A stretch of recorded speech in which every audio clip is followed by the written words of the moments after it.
mourions pas de froid. Voilà.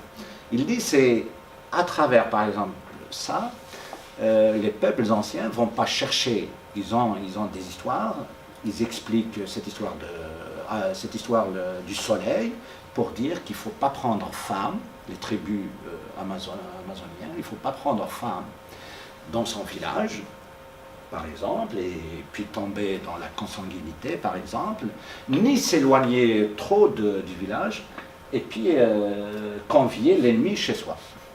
Donc le mythe, il a une fonction sociologique très puissante, effectivement. Et mon roman, il est traversé de beaucoup de mythes. J'ai même osé, je suis tellement fasciné par le mot Thegla, tout le monde se souvient ici, les gens qui ont vu l'opium et le bâton, de l'image de l'enfant.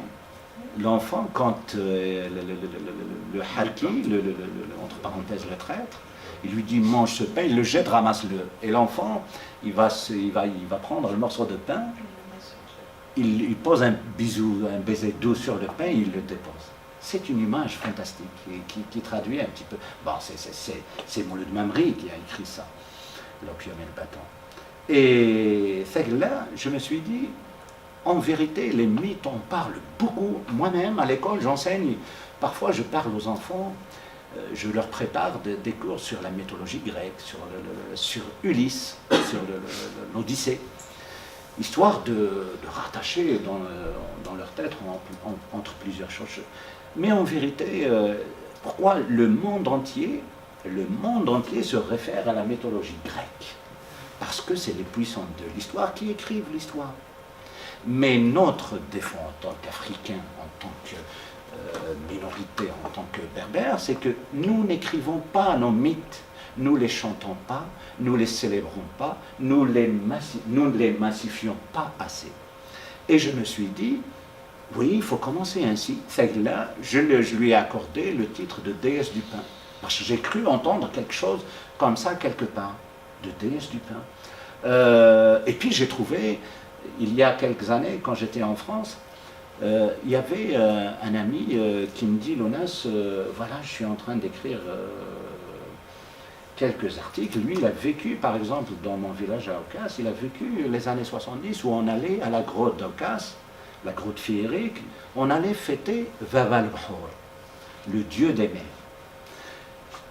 Il me disait qu'il a écrit, moi j'étais fasciné, je me suis dit, ah bon, comment ça se fait que mon père et ma mère ne m'en ont jamais parlé, ni ma grand-mère. Après j'ai cherché auprès des miens, on dirait qu'il y a un certain village qui fêtait cette... Je me suis dit, donc il y a une histoire qui est commune en Méditerranée. Poséidon, le dieu des mers, etc. Mais tout ça, au-delà de toutes les considérations idéologiques, c'est des richesses qui peuvent nous enrichir énormément. Anzar,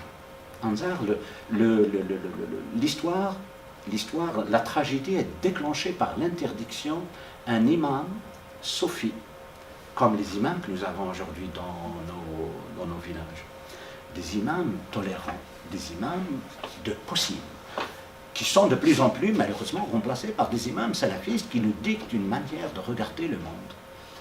Et lui, et puis les imams avec lesquels nous avons grandi, sont tous d'accord avec ce que je raconte, c'est-à-dire on n'a jamais trouvé de mal à chanter Anzar, le dieu de la pluie. On n'a jamais trouvé qu'il y a contradiction entre sa foi et ça. Mais lui, donc, avec l'avènement de cette théocratie, on lui dit non, là tu as associé à Dieu, c'est le crime des crimes, c'est impardonnable. Il a été apostasié par un nouveau imam, donc plus salafiste encore que salafiste. Et là, c'est la chose qui enclenche l'histoire. Et on va faire chanter cette chanson publiquement dans le minaret de la mosquée afin qu'il soit écouté le jour de la pendaison publique. Et le cheikh apostasié, il va partir avec le sourire vers l'autre monde parce que finalement, sa mémoire a été ravigotée, sa mémoire, et puis inconsciemment, les femmes, les vieux vont chanter publiquement la chanson Anzar. Et ce qui est bizarre, parce qu'il faut quand même vérifier certains mythes quand nous étions enfants. Moi, je me rappelle, à chaque fois quand je chantais un zar, il pleuvait. Donc, il a plu effectivement une heure. Ouais, ouais, exactement, exact. C'est un mythe en sorte qu'il va se réaliser. C'est ça.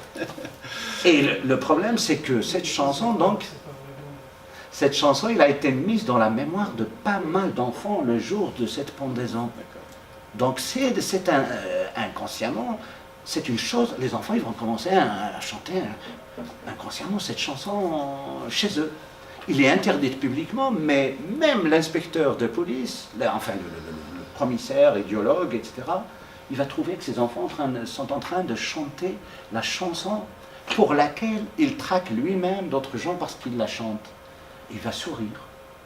Parce que finalement, il n'y a pas de monstre, il n'y a pas d'ange. Nous sommes pareils. Nous sommes des êtres humains, nous cherchons le meilleur pour nos enfants. Nous construisons à travers nos expériences. Et donc, il y a le mythe d'Anzar, il y a le mythe. Il y a, je ne sais pas, est-ce que. Enfin, j'imagine qu'il y a des amis qui connaissent l'histoire. Dans la grotte qu'on appelle la grotte féerique, d'Aucas, dès que tu rentres, il y a plusieurs sculptures qui évoquent des choses. Des stalagmites et des stalactites. Les stalagmites montent, les stalactites tombent.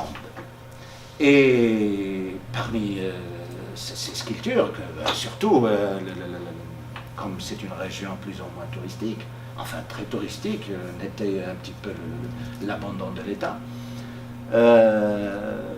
on montre toutes ces choses. Les guides touristiques, ils connaissent la grotte par cœur. Un aigle avec un nid et des œufs d'un réalisme déconcertant, un piano qui joue de la musique, des images de personnes à part entière, on dirait qu'ils ont été sculptés par des mains de sculpteurs. Mais normalement, comment ils nous expliquaient ça? Ils nous expliquaient que ça, j'ai trouvé ça génial, je ne peux pas rater ça. Ils nous ont expliqué que depuis que nous étions enfants, que c'est parce que un jour, à l'époque, on fêtait, c'était là qu'on fêtait, je pense, je ne sais pas ce que c'est un hasard, je ne m'en souviens plus, c'était là qu'on fêtait, mais je suppose que peut-être que c'était justement la fête de la Valpone. Non, parce que, juste si tu permets, on divinisait les grottes, c'est des lieux de culte. Foulan, Ifrin, et puis connaissant, j'ai visité la grotte féerique d'Aucas. C'est un grand, il est formidable. Peut-être c'est lié à ça. Justement, permettez-moi aussi d'y aller dans ce sens, parce que tu as évoqué le mythe là comme résistance, parce que comme moyen, et puis aussi il y a le rôle de l'art et de la musique. Donc si tu peux m'expliquer comment ces deux D'accord, je vais expliquer, mais je vais terminer le truc là. Ah oui, j'ai perdu. Parce que mais ma mère, il me disait... C'est dans le même sens. Oui. Ma mère, il me disait que c'est parce que il y avait une fête, un jour, pour revenir à Sagla, la déesse du pain, un jour, une femme, pendant qu'il fêtait là, et son fils avait... comment dirais-je? Il fallait qu'il nettoie ses selles. Comme il n'avait ni tissu, ni papier, ni quoi que ce soit, à l'époque, on préparait les 1000 trous. Les 1000... Voilà. Il préparait les 1000 trous. Les 1000 trous, c'est... Voilà. Elle a préparé ça. On a préparé ça parce que c'est la fête dans les fêtes.